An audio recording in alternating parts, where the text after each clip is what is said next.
Good evening guys. For today's video, gumawa kami ng Malaysian rice para sa aming lunch and dinner kasi hindi pa kami nakakain. So ito siya guys. Ayan, ito yung magsasalo-saluhan namin na magkakasama dito sa bahay. Ayan yung ginawa namin. Habang wala pa kaming pasok, so gumawa kami nito. Tapos ito naman, hindi ko alam kung anong pangalan nito, pero ano to may kamatis, parsley, salt, tapos mayroon siyang ano yun, yung pampaanghang.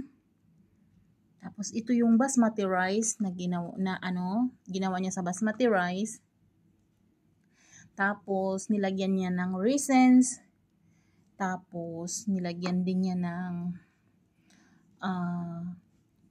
fried onion, yung naka-fried na onion. Ayan, pampalasa daw yan. Tapos may nilagyan din niya ng black pepper, tapos may may salt para lumasa ng lumasa. So yun lang guys. Thank you for watching. Have a good evening.